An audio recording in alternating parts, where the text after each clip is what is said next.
Sugars Reliance power ने जो recovery दिखाई है वापस से पिछले 2 से 3 सेशन में ये बनी है 44 के सेकंड लास्ट बेस से। कैसे 44 सेकंड लास्ट बेस कैसे है? पिछले 10-15 वीडियोस का हम इसको डिस्कस कर भी रहे थे 44 को, और यहां से रिकवरी क्यों बनी है इसके लिए हमने कल के दिन और परसों के दिन एक इंपॉर्टेंट वीडियो लिया था, जरूर देखना। लेकिन अगर आपने मिस कर दिया कोई दिक्कत नहीं है, छोटा ग्लिम्स हम यहां पर लेंगे।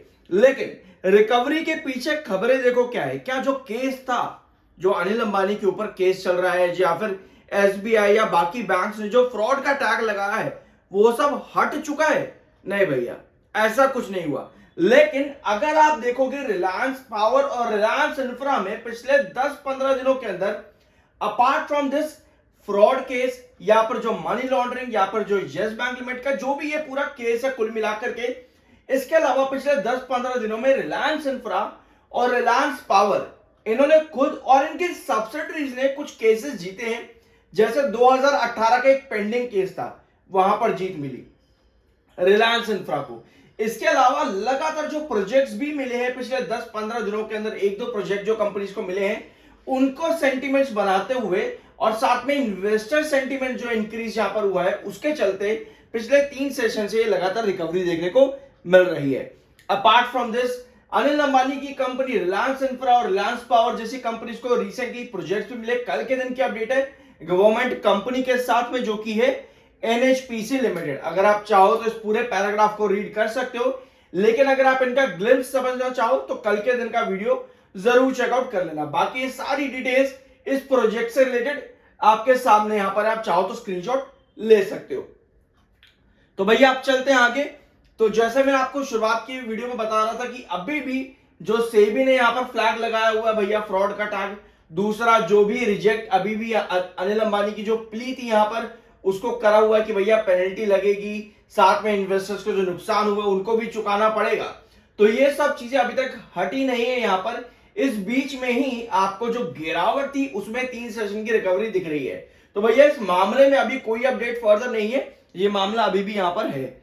तो आगे देखते हैं। 44.6 का आपका एमएफआई है, 35.8 का आरएसआई। ये न्यूट्रल टेक्निकल से आप ये भी कह सकते हो कि ये टेक्निकल रिकवरी है, क्योंकि आपके जो आरएसआई एमएफआई थे वो 20s पर थे रिस्पेक्टिवली, दोनों के दोनों, यानी बुलिश टेक्निकल। तो कहीं ना कहीं ये रिकवरी वहां से भी आपकी बनी है।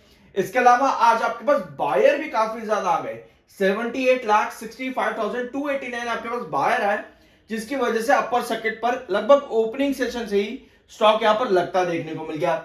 बीई कैटेगरी में, यानी कि बीटीएसटी, इंट्राडे जैसी चीजें अभी भी यहां पर रिस्ट्रिक्टेड और प्रोहिबिटेड है, जो कि आपको मालूम होना चाहिए। अब आते हैं चार्ट पैटर्न पे।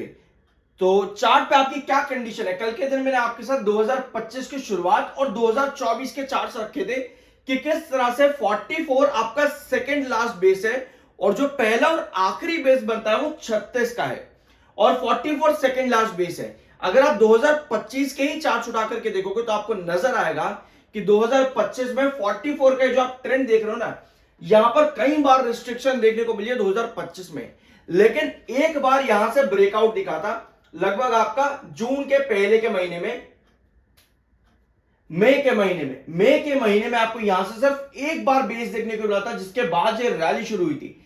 इसीलिए 44 को वापस बेस बनाया, देख सकते हो हैंगिंग सपोर्ट लिया, प्रॉपर बेस बनाया, एक बार यहां से बनाया, फिर उसके बाद वापस हैंगिंग सपोर्ट लेकर के बेस बनाया। अब ये जो रिकवरी पिछले 2-3 सेशन से बनी है, ये आपको कहां तक चाहिए ताकि आपके पास ब्रेकआउट्स और अच्छे बन सके? पहली बात, अभी अपर सर्किट पर लॉक्ड है स्टॉक, तो खुलने के चांसेस तो यहां पर नहीं है। लेकिन कमिंग सेशन में आने वाले 2 सेशन, अगर 52 आपका वापस आ जाए, सॉरी 52 नहीं, 50.10, 52 से पहले 50.10, 52 भी अगर आप देखोगे तो 2024 और 2025 के अंदर आपके ये भी बेसिस रहे हैं 52। 2024 और 2025 में भी 52 आपका बेस रहा है। तो यानी कि 52 पर अगर आपको वापस आना है तो आपका पहला स्ट्रगलिंग पॉइंट यहां पे आता है 44 को बेस बनाने के बाद में 50-10 के पास। तो ये कंडीशन आपको यहां पर फुलफिल करनी पड़ेगी, ताकि जो रिकवरी आपकी बनी है कंपनी के प्रोजेक्ट्स, कंपनी में जो पुराने केसेस जीते गए हैं रिलायंस इंफ्रा में, इन सबको आपको और ब्रेकआउट देने हैं, तो आपको ये 2 ट्रेंड ब्रेकआउट करने पड़ेंगे। अदरवाइज कहीं ना कहीं रिस्ट्रिक्शन अभी भी बन सकती है। रीजन देखो क्या है। पहली बात, रैली से कभी भी किसी को जलन नहीं होनी चाहिए। कहीं आप कमेंट बॉक्स में बोलो भाई तेरी क्यों जल रही है, ऐसा चीजें कई बार आ जाता है। लेकिन देखो समझने वाली बात यह है कि जिस रीजन से ये पूरी गिरावट आई थी रिलायंस इंफ्रा और रिलायंस पावर में, वो मामला भी हटा नहीं है। समझो इस चीज को, ध्यान से समझना, ठीक है। मार्केट कोई गेम नहीं है, कोई खेल नहीं है कि हंसी मजाक में उड़ा दिया, नहीं। ध्यान से समझो, ये केस अभी तक हटा नहीं है। लेकिन अगर कंपनी पुराने केसेस जीत रही है तो ये एक अच्छी बात हो जाती है कंपनी के लिए। इसके साथ में एनएचपीसी जो कि सरकार की कंपनी है, वहां से रिलायंस ग्रुप को अगर प्रोजेक्ट मिल रहा है तो ये भी एक छोटा अच्छा साइन बन जाता है कंपनी के लिए। तो ये दो अच्छे साइन है।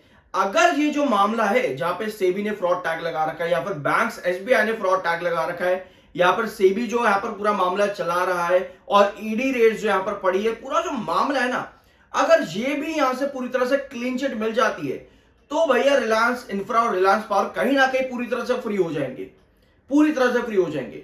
बट हमें यह देखना है कि भैया ये मामला कितना लंबा खिंचता है और इसमें आगे कितने अरेस्ट देखने को मिलते हैं। If I am not wrong, अभी तक मैं आपके साथ 2 अरेस्ट जो है डिस्कस कर चुका हूं इस चैनल पर। इस पूरे मामले में 2 अरेस्ट हुए जो मैंने चैनल पर डिस्कस किए हैं। अगर और कुछ हुआ होगा तो शायद हर चीजें हमें नहीं मिलती हैं, जितना मिलता है रिसर्च मैं आपके सामने करके ले आता हूं। तो अगर आपको लॉन्ग टर्म में जाना है, ये मामला यहां पर पूरी तरह से क्लीन चिट मिलना जरूरी है। अदरवाइज रेंज है 44 पे बेस बनाया है, 50.10 52 ये बेसिस है, ये रेंज है।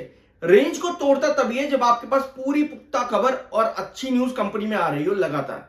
तो ये चीजें रिलायंस पावर से रिलेटेड। आई होप कि वीडियो आपको पसंद आया होगा। बाय सेल की कोई रिकमेंडेशन नहीं है। मिलता है अगले वीडियो में।